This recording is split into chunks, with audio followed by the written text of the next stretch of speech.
안녕하세요. 오늘은 고린도후서 1장을 같이 펴주시기 바랍니다. 고린도후서 1장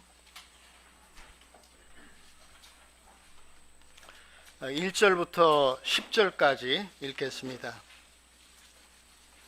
하나님의 뜻으로 말미암아 그리스도 예수의 사도된 바울과 및 형제 디모데는 고린도에 있는 하나님의 교회와 온 아가야에 있는 모든 성도에게 하나님 우리 아버지와 주 예수 그리스도로 쫓아 은혜와 평강이 있기를 원하노라. 찬송하리로다.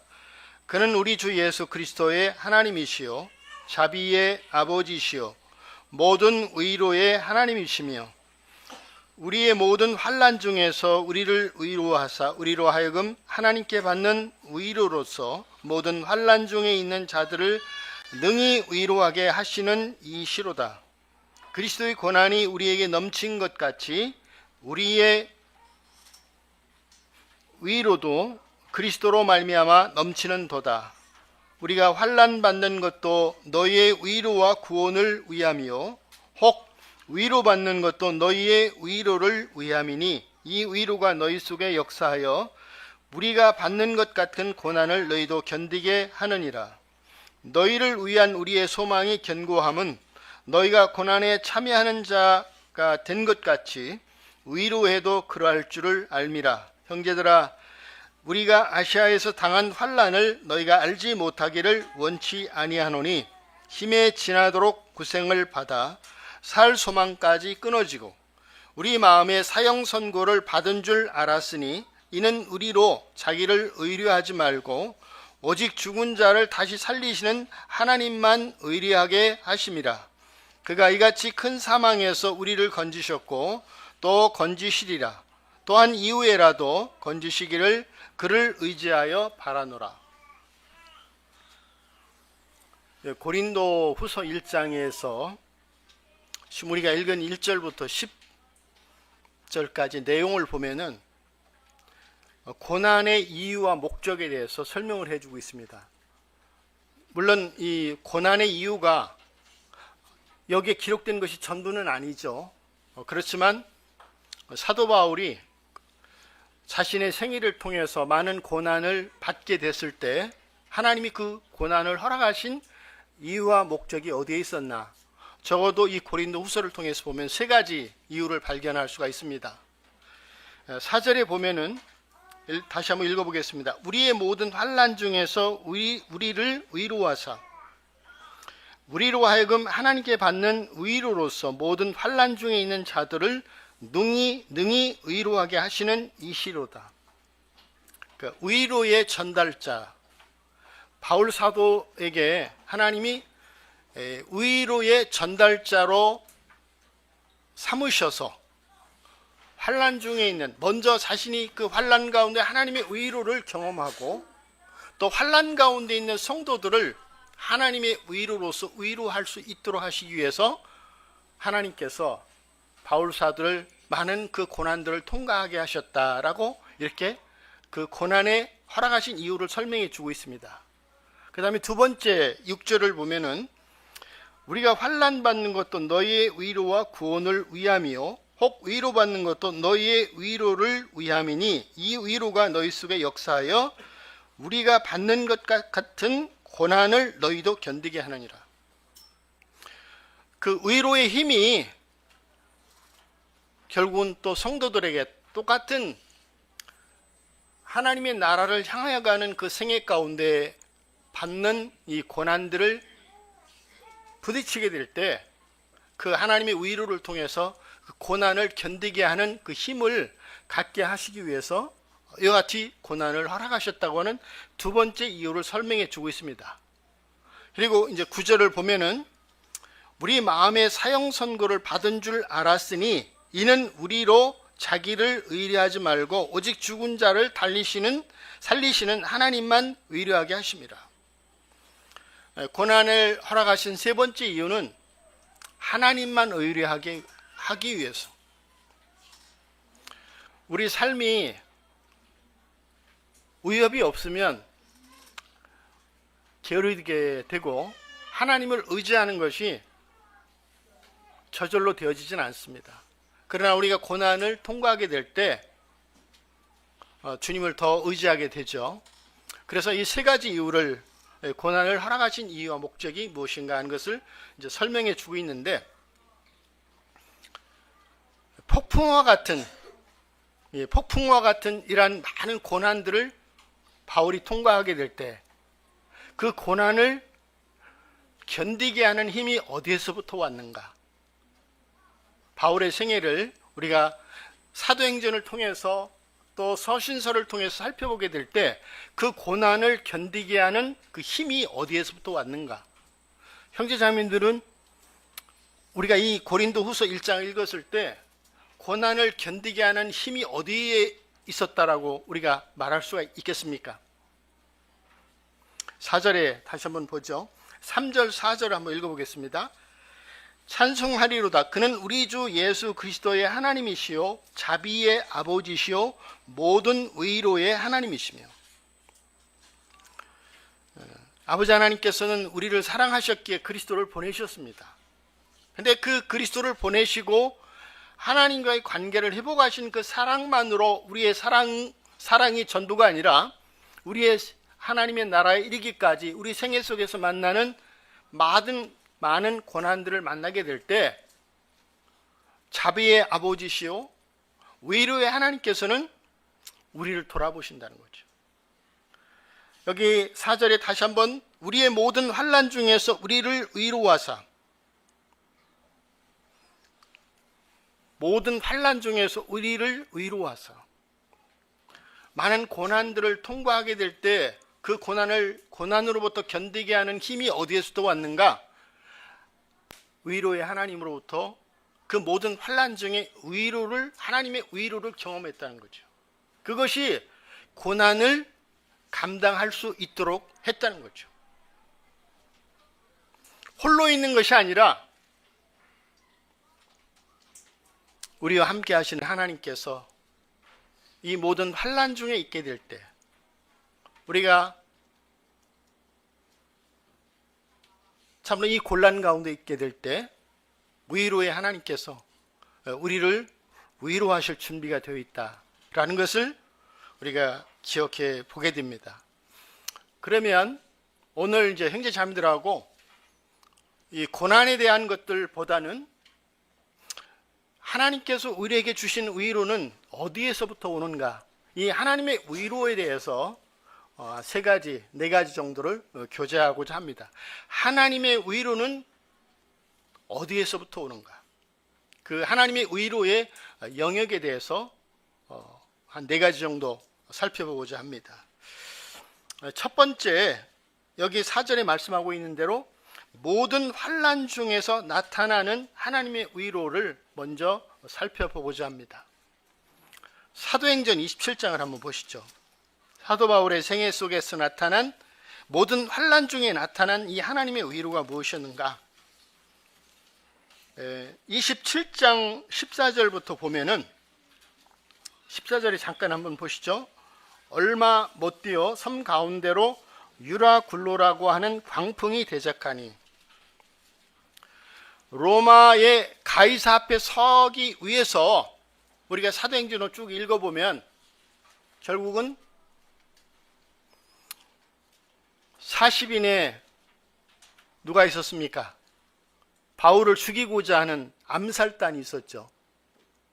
그리고 결국 그 일을 피하기 위해서 가이사 앞에 호소를 하게 되고, 결국은 이 가이사 앞에 바울 사도가 이제 그 하나님의 이런 그 선하심을 따라, 그것이 고난이지만 결국은 로마로 향하는 배를 타고 가는 과정이 지금 사도행전 27장에 기록이 되어 있습니다.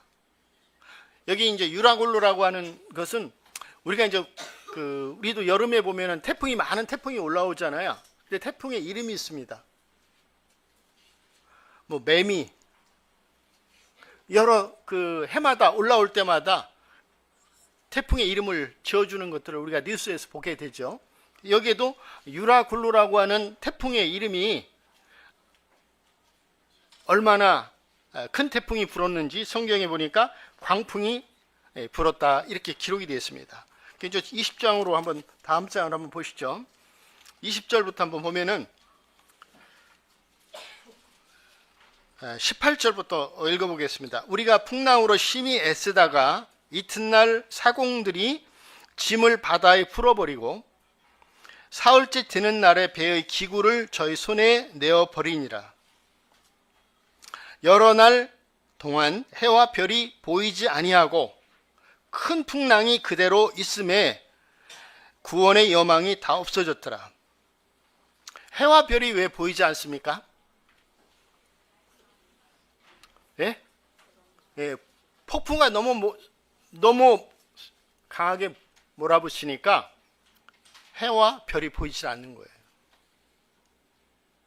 근데 그 기간이 얼마 동안이었느냐면 33절 한번 보시죠. 날이 새어가매 바울이 여러 사람을 음식 먹으라 권하여 가로되 너희가 기다리며 먹지 못하고 줄인 지가 오늘까지 10나흘인즉. 해와 별이 보이지 않는, 그리고 이 폭풍우가 몰아쳐서 얼마나 이 배의 노링이라고 그랬죠. 흔들림이 심했겠습니까? 또 음식을 먹지 못하는 이런 14일 동안에 이러한 현상이 성경에 기록이 되어 있어요. 그래서 성경은 20절에 다시 한번 보면은 구원의 여망이 다 없어졌더라.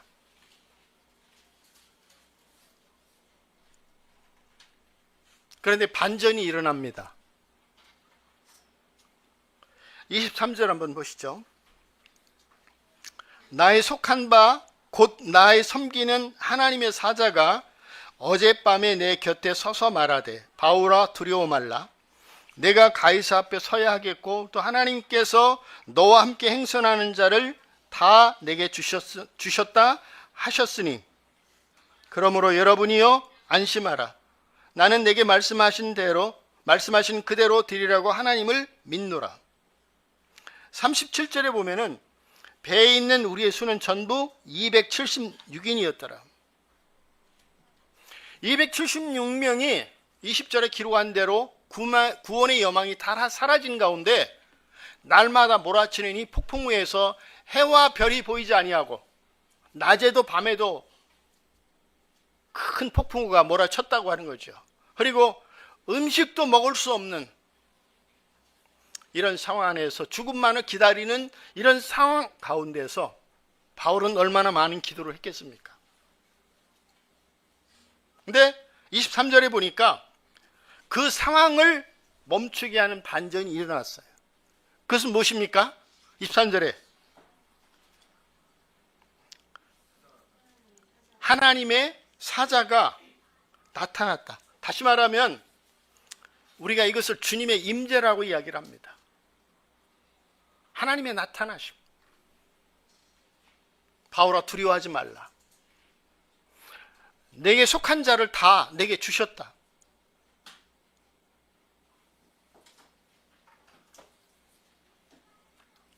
(44절을) 한번 보시죠. 그 남은 사람들은 놀 조각 혹은 배 물건에 의지하여 나가게 하니 마침내 사람들이 다 상륙하여 구원을 얻으니라. 물론 그 뒤에 진행 상황을 보면은 이제 배를 포기하고 사람들이 이제 헤엄을 쳐간다든지 아니면 기구를 이용한다든지 그래서 이제 육지에 도착을 하게 되는, 한 섬에 도착을 하게 되죠. 그래서 276명의 생명이 다 구주를 받게 되는 이 상황을 우리가 보게 됩니다. 근데 사망에서 생명을 살려 건져내시는 하나님의 은혜와 능력을 바울뿐만 아니라 276명이 다 경험을 하게 돼요. 이 기적 같은 일이 그 하나님의 나타나심을 통해서 이루어졌을 때 바울은 얼마나 위로를 받았겠습니까? 또 고린도서 1장 9절에 하나님이 왜 그와 같은 환경을 허락하셨는가? 하나님만을 의지하도록 하시기 위해서 하셨다. 근데 수많은 기도를 드렸다 할지라도 거기에 응답이 없다면 반전이 일어날 수 없잖아요. 근데 하나님은 놀랍게 바울의 기도를 들으시고 그 놀라운 응답을 나타내 주셔서 배 안에 있는 276명의 생명들을 다 이끌어내셨어요. 그러고 보니까 우리 자매님이 물을 들고 오니까 물을 한 잔 좀 갖다 주시면 좋겠습니다. 참 우리가 인생에서 살아가는 동안에 고난을 경험하게 됐지만 기독교는 참 스릴이 있는 종교입니다. 스릴이 있는 종교예요. 왜? 불가능한 일인데도 불구하고 사람으로는 할 수 없는 일을 하나님께서 하시는 그러한 놀라운 역사들이 일어남으로 인해서 고난 중에 있는 성도들을 위로하시는 하나님의 이 놀라운 은혜들이 나타난다는 거죠. 문제가 해결되는 이와 같은 일도 놀라운 일이지만 하나님이 우리 중에 계시다라고 하는 그한 것들을 우리로 하여금 보고 들을 수 있도록 이끄시는 이런 은혜가 구원받은 이런 성도의 삶 가운데서 고난 중에서 경험하게 되는 하나님의 위로라고 하는 거죠. 그 다음에 사도행전 16장을 한번 보겠습니다.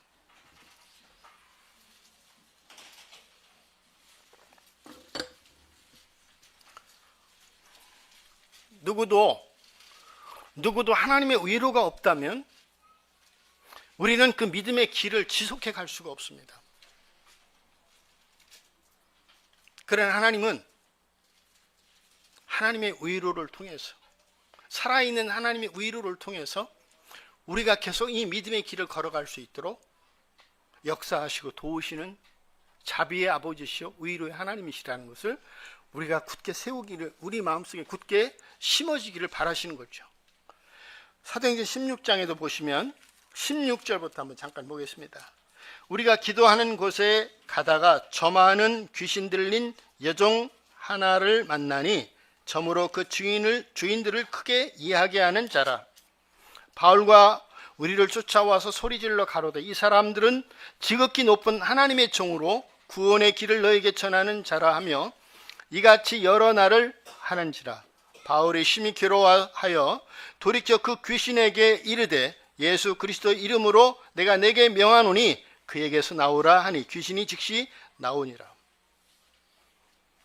종의 주인들은 자기의 이익의 소망이 끊어진 것을 보고 바울과 실라를 잡아가지고 저자로 관원들에게 끌어갔다가 상관들 앞에 데리고 가서 말하되 이 사람들이 유대인인데 우리의 성을 심히 요란케 하여 로마 사람인 우리가 받지도 못하고 행치도 못할 풍속을 전한다 하거늘 무리가 일제히 일어나 송사하니 상관들이 옷을 찢어 벗기고 매로 치라 하여 많이 친 후에 옥에 가두고 간수에게 분부하여 든든히 지키라 하니.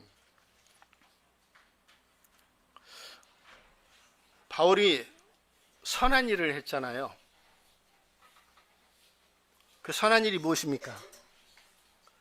귀신에게 붙들려 있는, 귀신에게 매어 있는, 물론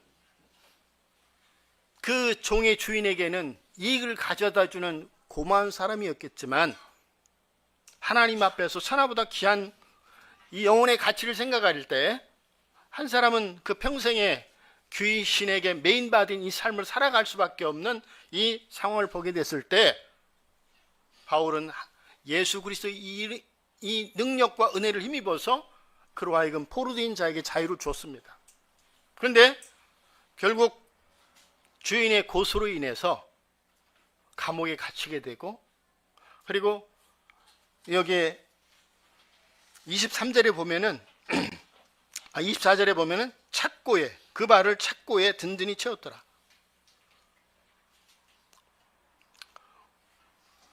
참으로 매우 억울하고 괴로운 상황을 만나고 있는 모습을 보게 됩니다.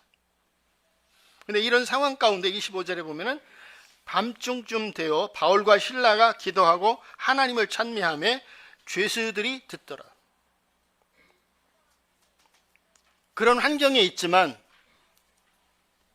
억울한 그 처지에서 분노하는 것이 아니라, 또 괴로움으로 인해서 신음하는 것이 아니라, 바울은 또 신라는 이런 상황 가운데서 주님을 바라보고 그것을 감사하고 찬양하는 이런 시간들을 그 속에서 갖게 되는 모습을 보게 됩니다. 그런데 놀라운 일이 일어나요.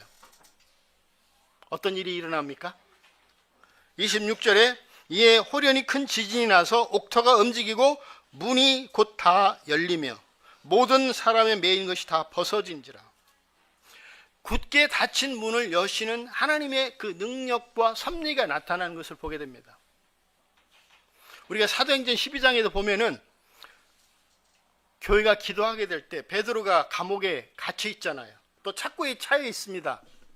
물리적으로는 도저히 나올 수 없는 그 상황이잖아요. 그런데 물리적인 상황은 하나도 바뀌지 않았는데 문이 그대로 닫혀 있습니다. 그런데 하나님은 놀랍게 베드로를 거기에서 이끌어내십니다. 그리고 성도들이 모여있는 그 기도의 장소에 베드로가 가게 됐을 때 참 놀라는 그런 상황이 사도행전 12장에도 기록이 되어 있어요. 그런데 하나님께서 이 섭리의 주제이시기 때문에 억울함을 괴로움으로 여기지 않고 억울함을 억울함으로 여기지 않는 그 사람 가운데서 하나님은 놀라운 역사를 나타내셔서 굳게 닫힌 그 문을 열게 하시는 이와 같은 역사가 일어납니다. 그런데 이거보다 더 놀라운 게 뭘까요? 환경의 문을 여시는 것보다 더 놀라운 일이 뭘까요? 뒤에 보면은 27절부터 읽어보겠습니다. 간수가 자다가 깨어 옥문들이 열린 것을 보고 죄수들이 도망한 줄 생각하고 검을 빼어 자결하려 하거늘 바울이 크게 소리질러 가로되 내 몸을 상하지 말라. 우리가 다 여기 있노라 하니 간수가 등불을 달라고 하며 뛰어들어가 무서워 떨며 바울과 실라 앞에 부복하고 저희를 데리고 나가 가로되 선생들아 내가 어떻게 하여 구원을 얻으리이까 하거늘 가로되 주 예수를 믿으라. 그리하면 너와 내 집이 구원을 얻으리라 하고. 이제 이런 상황이 됐을 때 이 간수는 하나님께서 섭리하신 줄을 알지 못했기 때문에 그 책임이 두려워서 자결을 하고자 할 때 바울이 그를 만류를 하죠. 근데 환경의 문이 열린 것보다 더 놀라운 일이 뭘까요? 예, 마음의 문이 열리는 거예요. 마음의 문이 열리는 거. 그러니까 이제 구원받게 되죠. 근데 구원받으려면 어떻게 해야 돼? 낮아진 마음으로 마음이 준비가 돼야 되잖아요. 우리는 여기서 두 문을 보는 거죠. 환경의 문과 마음의 문. 그래서 오히려 그 억울한 일이, 괴로운 일이 뭐가 됩니까? 도구가 되는 거예요. 한 사람뿐이 아니라 한 가족이 구원받는 데 있어서 그가 당한 억울함이, 그가 당한 괴로움이 도구가 되는 것을 보게 되는 거죠. 누구나 억울한 일을 기뻐하기는 쉽지 않습니다. 또 괴로운 일을 더더욱 즐거워할 수는 없습니다. 그런데 그들은 성령의 지배를 받는 삶을 살았기 때문에 이 억울한 일을 만났을 때, 괴로운 일을 만났을 때 거기에 갇혀 있지 않고 하나님을 찬양하는 그런 중심을 그들이 가졌다는 거죠. 그런데 그것이 도구가 돼서 로마서 8장 28절에 보면은 하나님을 사랑하는 자, 하나님을 사랑하는 자에게는 모든 것이 합력하여 억울한 일도 괴로운 일도 그것이 선을 이루는 그런 역사를 이루게 한다는 거죠. 그래서 우리가 모든 환난 중에서 바울 사도는 어떤 하나님의 의를 경험했는가? 유라굴로라고 하는 대풍을 만났을 때 270명의 생명이 구원의 여망이 없는 그 가운데서 하나님 앞에 엎드리게 됐을 때 놀라운 반전이 일어나는 것을 통해서 사망에서 생명으로 옮겨 놓으시는 하나님의 은혜와 능력을 경험했을 뿐만 아니라 우리 중에 계신 하나님을 드러냈다는 거죠. 누가요? 바울이. 또한 사도행전 16중에서도 억울한 일과 괴로운 일이 도구가 돼서 한 가정이 구원받는 역사를 이룹니다. 또 그것을 통해서 무엇을 보게 됩니까? 섭리의 주제이신 하나님, 또 우리 중에 계신 하나님을 드러내는, 그게 참 중요한 거죠. 다른 사람들에게도 얼마나 큰 위로가 됐겠습니까? 하나님을 생각하는 이런 도전과 교회가 됐겠죠. 나머지 사람들에게도. 근데 바울은 말할 수 없는 이 하나님의 위로를 경험했다는 거죠. 그것이 그러한 영적인 힘이 계속해서 하나님으로부터 공급되는 그러한 경험들. 우리가 너무 이제 지쳐서 이제는 포기하는 이런 일들이 우리 생각 가운데 얼마나 많습니까? 근데 왜 그렇습니까? 왜 그럴까요? 그것이 다른 사람들에게 책임이 있다고 생각을 하잖아요. 그런데 다른 사람들의 책임의 문제가 아니라 내가 하나님의 위로를 경험하지 못했기 때문이라는 거죠. 내가 하나님의 위로를 경험하지 못하니까 그 일어난 고난들을 감당할 수 있는 능력이 준비되지 못한다는 거죠. 자, 첫 번째, 모든 환난 중에서 나타나는 하나님의 위로를 지금 잠깐 찾아봤습니다. 두 번째는 누가복음 10장을 보겠습니다.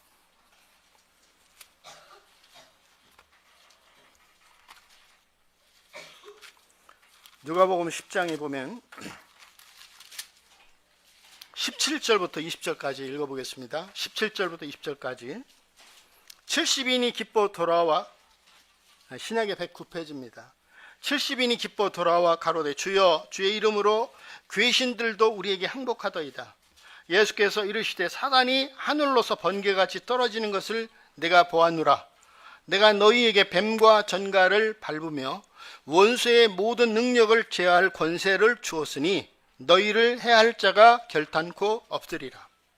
그러나 귀신들이 너에게 항복하는 것으로 기뻐하지 말고 너희 이름이 하늘에 기록된 것으로 기뻐하라 하시니라. 제자들을 파송했는데 주님이 주신 그 능력과 권세를 통해서 귀신들이 굴복하는 그런 영적인 경험을 갖게 됐습니다. 제자들이 얼마나 마음이 흥분이 됐을까요? 근데 주님은 이것보다 더 큰 기쁨에 대해서 말씀을 하십니다. 그것이 뭐냐면 우리의 이름이 생명책에 기록되어 있는 이 사실을, 그 가치를 주님 말씀을 하셔요.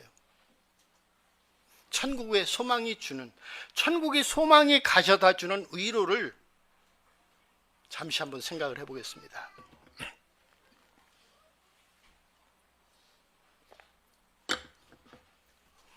제가 구원받을 때 너무 기뻐가지고 제 살을 이렇게 꼬집어 봤습니다. 이게 정말 꿈인가 생신가. 근데 생시더라고요. 너무나 큰 이 영혼의 떨림이 너무나 저 자신을 억눌렀기 때문에 그 은혜를 깨닫는 순간, 그 사랑을 깨닫는 순간 참 놀라운 감격들이 제 안에 들어왔었습니다. 근데 이제 시간이 지나면 천국의 그 소망이 어떻게 돼요? 그 감격이, 그 영광이 좀 이렇게 옅어지죠. 강원도의 인제에 제가 한 30년 전인가 그곳에 한번 갔었습니다. 그 강원도 인제 풍전동이 시골 마을에 풍전동 교회라고 하는 곳이 있습니다. 그 풍전동 교회에 한 모친이 계셨는데 이제 건강에 이상이 와서 자녀들과 함께 이제 병원에 이제 진단을 받으러 가셨다고 합니다. 병원에 진단을 했는데 암으로 판명이 된 거예요. 암으로 판명이 됐는데 자녀들이 어머니가 받게 될 충격 때문에 이제 진단의 결과를 얘기를 못 하는 거예요. 그러니까 어머니가 이제 낌새를 채시고 자녀들을 불러가지고 이제 진실을 얘기해 달라. 그러니까 이제 자녀들이 어쩔 수 없이 이제 어머니의 그 현 상황을 얘기를 해드린 거예요. 어머니가 어떤 반응을 보이셨을까요? 또 형제 자매들이 만약에 그런 상황이라면 형제 자매들은 어떠한 그 마음을 가지시겠습니까? 건강검진을 받았는데 암으로 통지가 왔어요. 그것을 극복하기가 쉽지 않겠죠. 우리가 참 구원받은 자녀이지만. 근데 이 어머니가 너무 기뻐하는 거예요. 제가 여기 한 말 쓸게요.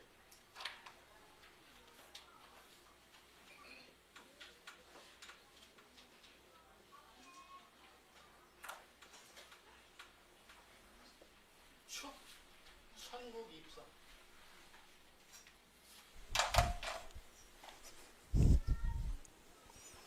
어머니가 연세가 좀 드신 분이에요. 그런데 그 소식을 듣자마자 두려워하고 절망하는 것이 아니라 내가 천국 갈 날이 이제 아주 가까웠다. 너무 크게 기뻐하시는 거예요. 자녀들이 깜짝 놀라는 거죠. 그러면서 이 기쁨을 나 혼자만 가질 수는 없다. 이 기쁨을 알지 못하는 사람들에게 이 기쁨을 함께 소유할 수 있도록, 함께 그 기쁨을 누릴 수 있도록 해야겠다.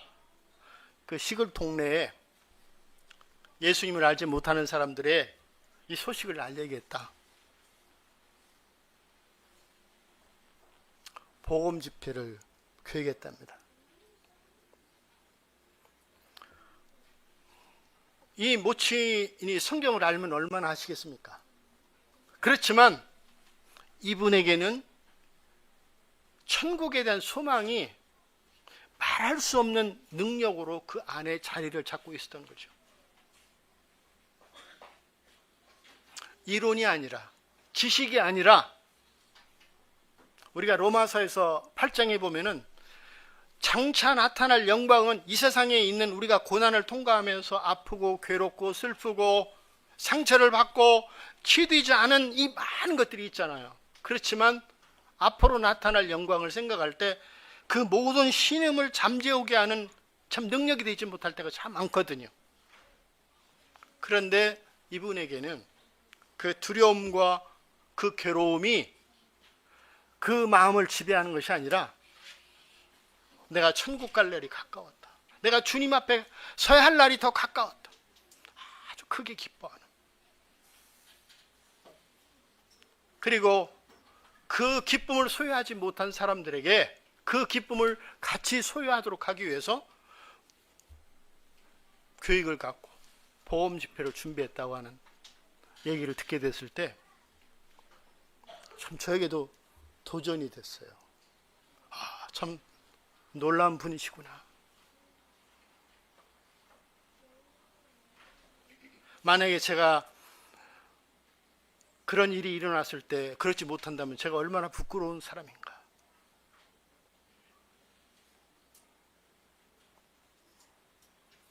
고린도전서 15장 한번 보겠습니다.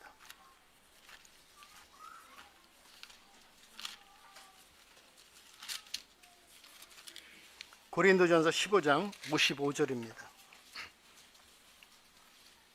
55절, 56절 한번 보겠습니다.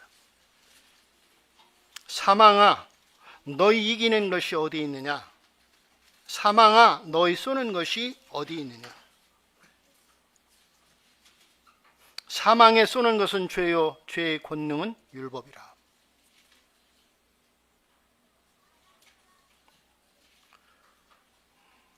참 그 죽음에 대한 두려움을 이미 넘어서 있는 참된 천국에 대한 소망을 소유한 모친에 대한 이야기를 들었을 때 참 너무 큰 도전이 되고요.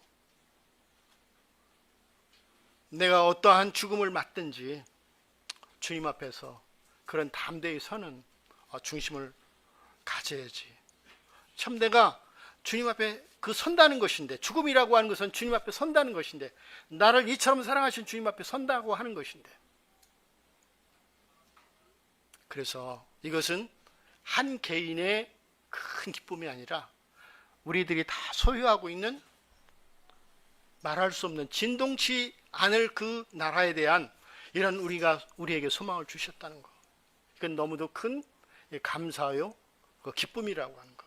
이것은 바울 사도가 고백하고 있는 대로 이 고난을 넉넉히 이기게 하는 그런 힘의 근원이 된다는 거죠. 그래서 두 번째, 오늘 의로는, 하나님의 의로는 어디에서부터 오는가? 첫 번째는 환난 중에서 나타나는 하나님의 의로, 하나님의 나타나심.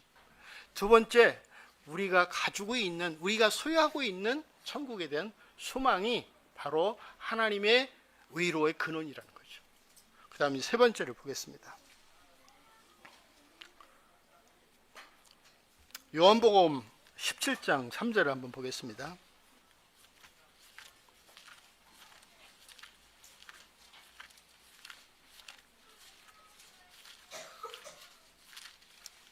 요한복음 17장 3절에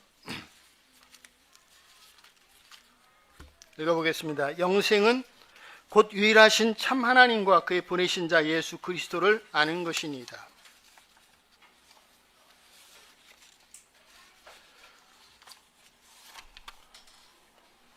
영생의 본질은 영원히 사는 것. 맞는 말이지만 성경적인 답은 하나님을 아는 것이다. 하나님이 어떤 분인지 알아가는 것이다. 지식적인 문제도 있겠지만은 경험을 통해서 하나님이 어떤 분인가 하는 것을 알아가는 것이 바로 영생의 본질이다, 이렇게 얘기를 해요. 근데 스펄전 하나님을 아는 지식이라고 하는 그 책이 있습니다.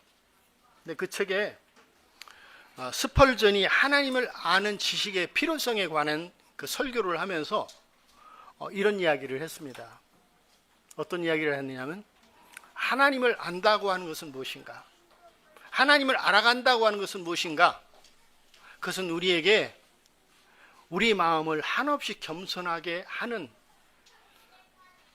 하나님을 아는데 겸손하지 않는다 그러면 그건 말이 맞지 않는 거예요. 하나님을 알면은 겸손해질 수밖에 없어요. 또 하나님을 알면은 한없이 마음이 넓어지게 된다는 거죠. 저도 참 겸손하지 못하고 또 마음이 넓지 못하기 때문에 저도 책망이 되죠. 또 뿐만 아니라 이 하나님을 안다고 하는 것은 뛰어나게 하나님의 위로를 가져다 준다는 거죠. 하나님을 안다는 것이 그런 결과에 이른다는 거예요. 그래서 제가 이건 잠깐 한번 읽어드려 보겠습니다.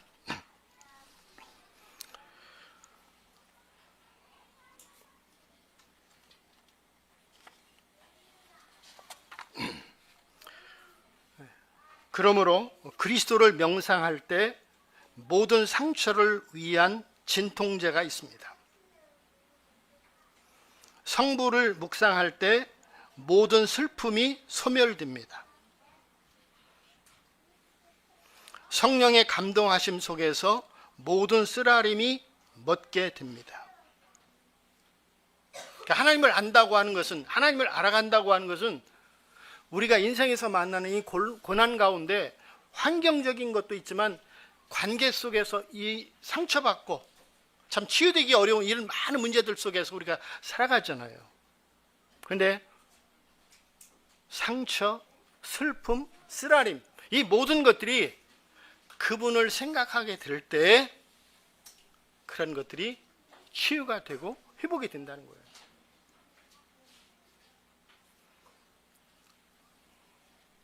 제가 여러 번에 걸쳐서 말씀을 드렸는데 오늘도 다시 한번 말씀을 드리고자 합니다. 호주의 로리 코엘이라는 형제님이 계셨는데 지금은 주님의 품 안에 계셔. 근데 그 형제님이 어렸을 때 가난했기 때문에 백만장자가 되는 것이 꿈이었다고 합니다. 근데 어린 시절에 주님을 영접을 하게 됐어요. 근데 주님을 영접한 이후에 그의 꿈이 바뀌어졌어요. 백만장자의 꿈을 꾸던 사람이 영혼을 주님 앞에 인도하는 이 복음을 전하는 전달자가 되겠다, 이런 꿈을 꾸게 됐어요. 그래서 그는 어린 나이에서부터 계속 성경을 공부하고 준비하면서 25살의 나이에 아프리카 차드로 선교를 떠났습니다.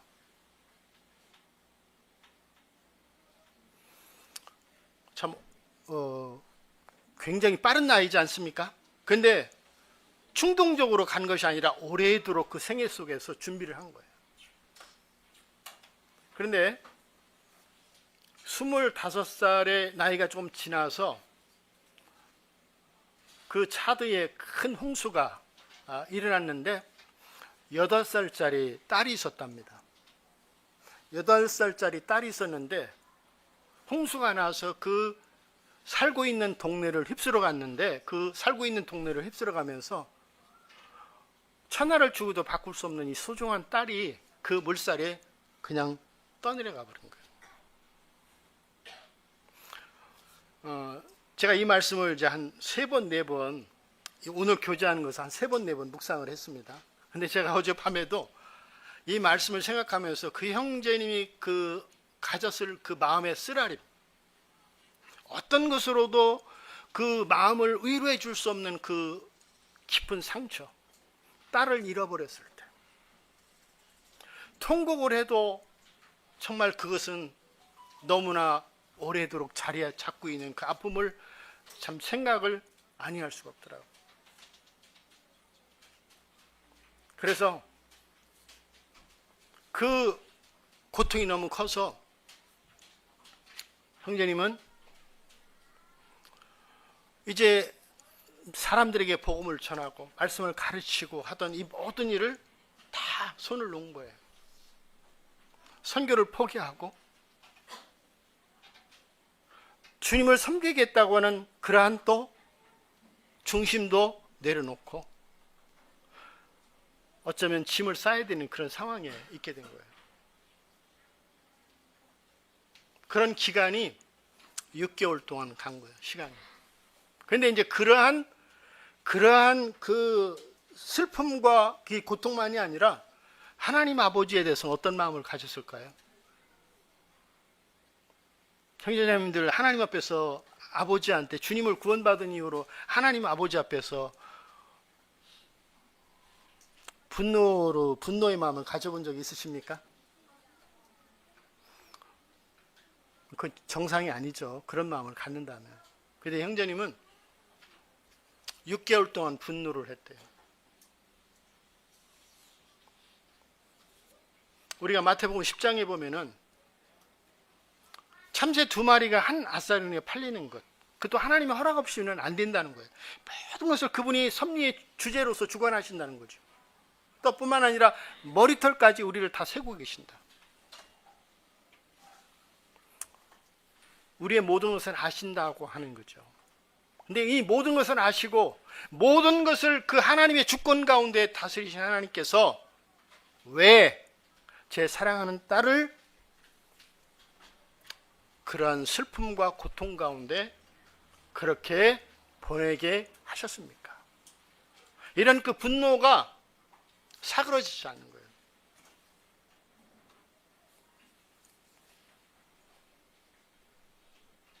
그러면서 어느 날 그 6개월 동안 기도도 할 수가 없는 거죠. 하나님에 대한 분노의 마음이 여기 가득 차 있으니까. 근데 이제 시간이 지나면서 체념하듯이 하나님 앞에 그런 기도를 하게 됐답니다. 하나님 아버지, 당신은 모르십니다. 자녀를 잃어버린 슬픔이 어떤 건지. 이런 기도를 하고 있는데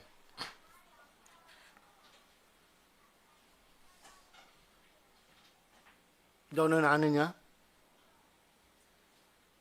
내가 모든 사람을 위해서 나의 사랑하는 아들을 외면할 수밖에 없었던, 그 아들을 잃어버린 내 고통을 너는 아니냐, 이런 음성이 그 마음속에 들려왔답니다.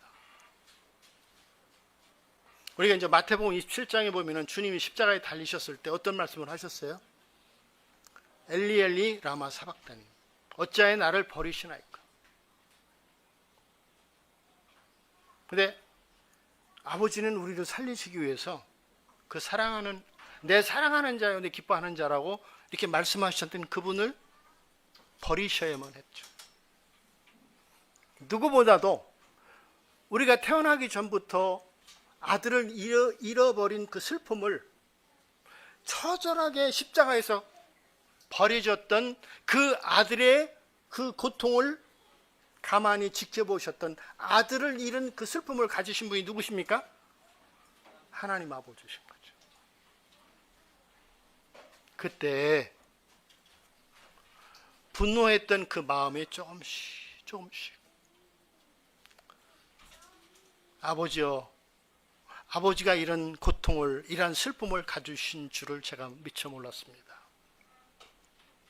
그러면서 자기의 생애를 통해서 씻겨질 수 없는 상처로 여겨졌던 딸을 잃어버린 그 상처가 조금씩 녹아내리면서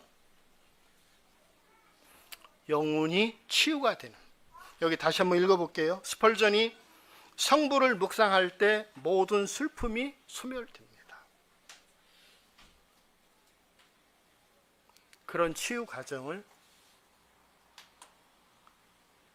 아버지의 사랑을, 아버지의 마음을 알게 됐을 때 그 사랑이 그 자신의 상처를 치유하고 소멸되는 것을 경험하게 됐다고, 저는 이제 그분에게 직접 이런 간증의 시간을, 이제 성경을 가르치는 이런 시간 가운데 그분이 자신의 생애의 아픔을 이제 간증으로 고백을 하셨어요. 그래서 세 번째, 형제 자매들하고 같이 우리가 생각해 보는 것은 무엇인가? 하나님을 우리가 알아갈 때, 그 하나님을 아는 지식과 경험을 통해서 우리는 많은 상처와 슬픔과 쓰라림을 치유할 수 있는 의로의 근원을 거기에서 만나게 되고 경험할 수 있다고 하는 거죠. 자, 네 번째, 고린도 전서를 한번 보겠습니다. 고린도 전서 3장을 보겠습니다.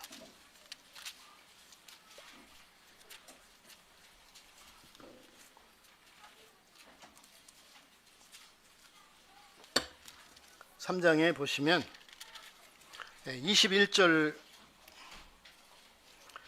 23절까지 보겠습니다. 그런즉 누구든지 사람을 자랑하지 말라. 만물이 다 너희 것임이라. 바울이나 아볼로나 게바나 세계나 생명이나 사망이나 지금 것이나 장래 것이나 다 너희 것이요 너희는 그리스도의 것이요 그리스도는 하나님의 것이니라. 제가 37살인가 8살에부터 사역을 시작을 했어요. 사역에 대한 소명을 그때 이제 갖게 됐는데, 제가 올해 67이니까 한 30년 됐죠. 근데 30년의 시간 속에서 사역을 내려놓아야 되는가 이렇게 이제 심각하게 고민했던 적이 몇 번 있습니다. 근데 이제 그때마다 주님이 그런 은혜로운 말씀을 주셔서 제가 여기까지 지금 여기에 서 있는 거죠. 제가 사역의 시작을 주님께 이제 물었을 때 고린도 요한일서 이제 3장에 보면은 이 세상도 그 정욕도 지나간다. 사역의 길이 쉽진 않잖아요. 그런데 그런 모든 고통들이 다 지나가는 일이다. 그래서 지나가되 오직 하나님의 뜻을 행하는 자는 영원히 거하느니라. 참 이 말씀으로 제가 이 사역의 길을 걸어야겠다 선택을 했거든요. 이제 그런 후에 이제 그 수지에 이제 천안에서 이제 섬김의 시간을 갖다가 수지로 이제 교회 개척을 나갔었잖아요. 한 2년 정도 지났을 때 참 개척이 너무 힘들더라고요. 그래서 어느 한날 5시에 이제 그 말씀을 준비했던 것을 가지고 교제를 나누려고 하는데 도저히 그 말씀을 교제할 수 있는 힘이 없는 거예요. 그래서 하나님, 그때 제 심정이 어땠느냐면 열왕기상에 보면은 사렙다 과부가 있습니다. 근데 사렙다 과부가 우리가 엘리야 그 때에 보면은 3년 동안 지근이 있었다는 것이 나오죠. 근데 이제 마지막 남은 음식을 가지고 떡을 만들어서 아들과 함께 먹고 죽자, 이런 생각을 한 고백이 열왕기상 17장에 보면 나옵니다. 근데 제 심정이 그때 그런 심정이었어요. 이제 5시에 일어나가지고 2시간을 하나님 앞에서 이제 씨름을 하는 거죠. 주님, 더 도저히 오늘은 제가 교제를 못하겠습니다. 그래서 몇몇 성도들이 또 같이 참여를 해서 예배를 드려야 되는데, 그리고 예배가 끝난 후에 말씀의 교제를 나눠야 되는데 제가 교제할 수 있는 힘이 없는 거예요. 그런데 주님, 저 심정이 이와 같습니다. 사렙다 과부가 이제 마지막 남은 음식을 먹고 죽어야겠다고 하는 심정이 제 심정입니다. 그런데 주님 이 말씀을 그때 이렇게 보여주시더라고요. 제가 성경을 읽은 것도 아니에요. 근데 이 말씀이 쭉 저에게 보여줬어요. 그래서 제가 성경을 폈습니다. 다시 한번 읽어볼게요. 그런즉 누구든지 사람을 자랑하지 말라. 만물이 다 너희 것임이라.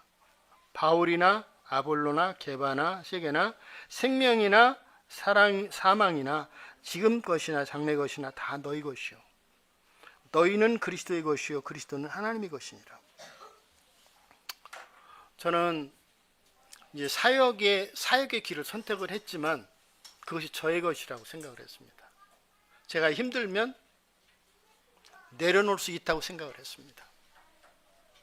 그래서 지금은 너무나 이제 지쳤기 때문에 이제 내려놓아야겠다라는 이런 마음이 제게 있었어요. 그런데 이 말씀이 여기 요지는 뭐냐면 내 것과 하나님의 것이요. 그러면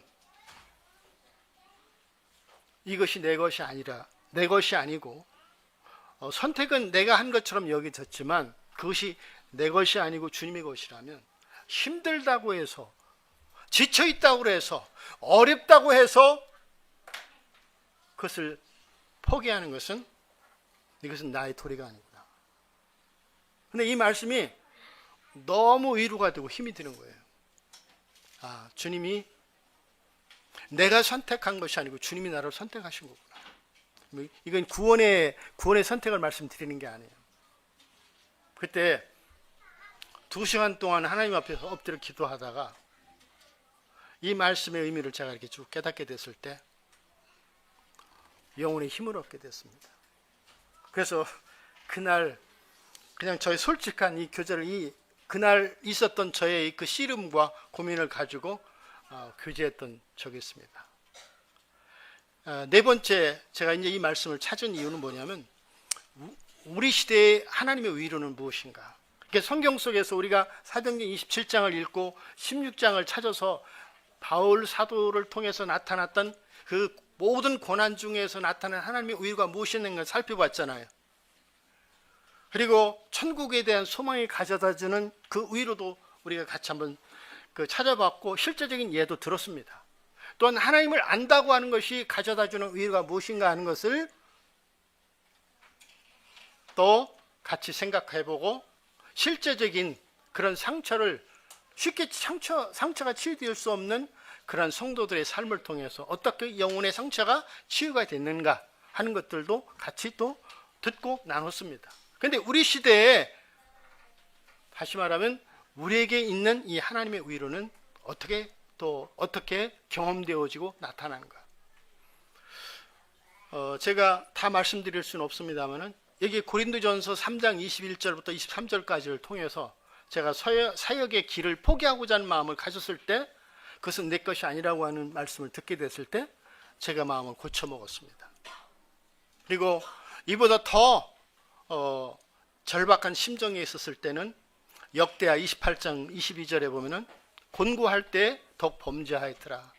이제 그때는 더 절박한 이런 상황 안에서 이젠 포기할 수밖에 없는 이 상황 가운데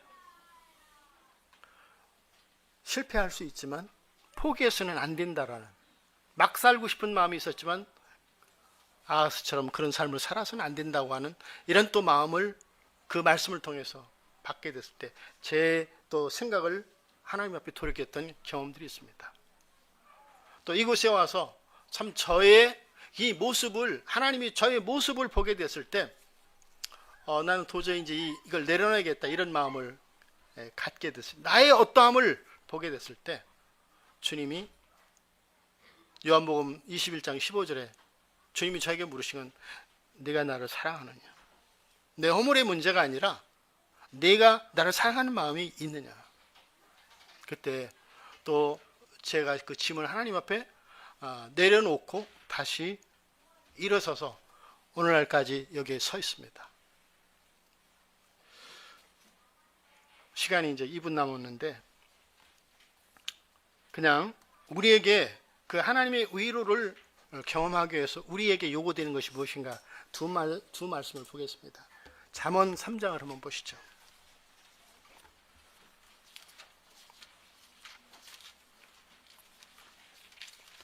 잠언 3장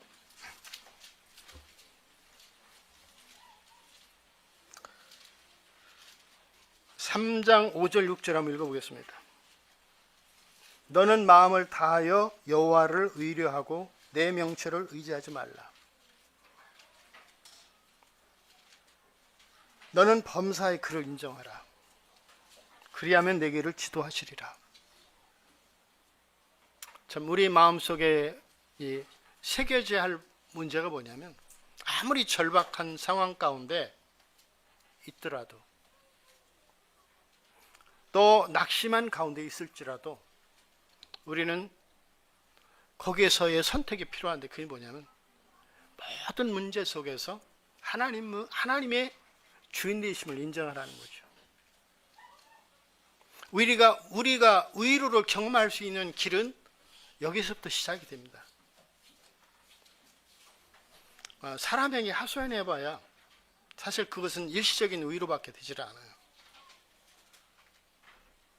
정말 하나님이 내 상황을 알고 계신다, 머리털까지 세신다고 하는 것은 모든 것을 나에 대해서 알고 계신다는 거죠. 그런데 그것을 우리가 우리의 삶의 문제 속에서 경험하게 될 때 그분이 정말 나를 아시는 분이구나, 내 감정도 내 상처도 내 쓰라림도 내 슬픔도 그분이 아신다, 이것을 우리가 본 바요 들은 바요 만진 바라, 이런 것들을 우리가 만지게 될 때 우리는 그 고난을 통과할 수 있는 위로도록 경험을 하게 되는 그 근원이 거기에서부터 온다는 거죠. 또 하나는 데살로니가 전서를 한번 보겠습니다. 데살로니가 전서 5장, 이걸 보고 이제 마치도록 하겠습니다. 5장에 16절부터 18절에 신약의 332페이지입니다. 항상 기뻐하라. 쉬지 말고 기도하라. 범사에 감사하라. 사도행전 16장에도 우리가 보았잖아요. 억울한 일, 괴로운 일. 이 착고에 있으니까 얼마나 몸이 괴롭습니까? 근데 그보다 사실 마음의 상처가 생각한다면은 왜 선한 일을 했는데 나에게 이런 일들이 일어나는가? 억울한 일을 더 받기가 어렵죠. 근데 그것을 그들은 감사할 수 있는 준비가 되어 있었다는 거죠. 나를 분노케 하는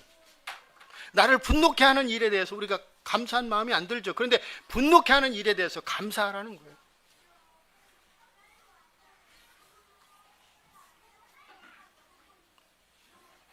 그럴 때, 그런 우리의 준비가 되어 있을 때 범사에 그분을 인정하는 중심을 배울 때, 범사에 감사하는 중심을 배울 때 하나님은 그분은 자비의 아버지시요 위로의 하나님이시기 때문에 우리를 위로할 수 있는 이런 준비가 되어져 계시다. 우리가 그때 오히려 세상이 줄 수 없는 위로를 경험할 수 있는 좋은 기회가 된다. 한 해 동안 형제자매들이 많이 수고하셨고요. 또 참 주님이 새로운 해에 계속 이 하나님의 위로를 형제자매들의 삶을 통해서 경험하는 이런 좋은 또 기회가 되기를 바랍니다. 마치겠습니다.